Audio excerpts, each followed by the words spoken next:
Lidhja Socialdemokrate me ultimatum për kryetarin e Kriva Pallankës Sasho Mitovski, i cili vjen nga radhët e kësaj partie. Socialdemokratët e akuzojnë për bashkëpunim të ngushtë me kryeministrin Mickoski për hapjen e një miniere antimoni në territorin e komunës.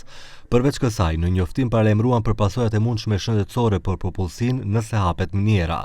Nga LSDM kërkojnë që kryetari menjëherë të shpallë referendum. Qytetarët duhet i dëgjoj para se gjithash kryetari i komunës e jo njeriu që sheh shtetin si tender të tij. Kryetar, referendum.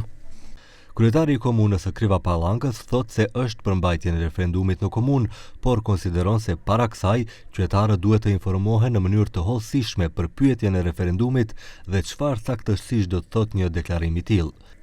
Para se të organizohet referendumi është e nevojshme të hapet në thelb vetë deklarimi në referendum, pra pyetja kyçe, dhe qytetarët të jenë plotësisht në mënyrë transparente të informuar lidhur me teknologjinë, mënyrën e prodhimit dhe gjithçka që është e rëndësishme që të marrin vendim të drejtë. Konsideroj se deklarimi formal pro ose kundër mbajtjes së referendumit nuk do të japë përgjigjen e vërtetë, pra përgjigjen e duhur të vetë deklarimit në referendum. Përndryshe ekzistojnë dy mënyra për organizimin e referendumit në nivel komunal. E para është nëse të paktën 20% e votuesve në komunë kërkojnë një deklarim të tillë, pas së cilës këshilli ka detyrim ta shpallë atë. Opsioni i dytë është propozimi nga minimum një këshilltar, për të cilin këshilli duhet të votojë dhe nëse shumica e pranon, shpallet referendum.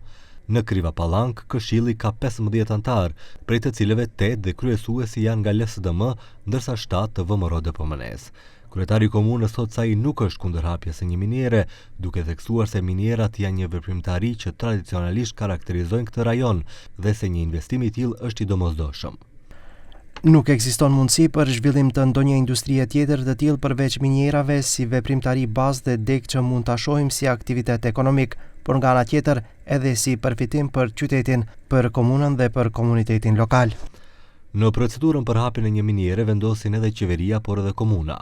Pushteti qendror jep koncesion përmes përmbushjes së kushteve të ndërlikuara, ndërsa komuna ka kompetencat e veta me të cilat mund të ndikojë nëse do të hapet miniera apo jo. Kryetari Mitovski konsideron se në një atmosferë kaq të polarizuar është e vështirë të merren vendime racionale të bazuara në të dhëna reale.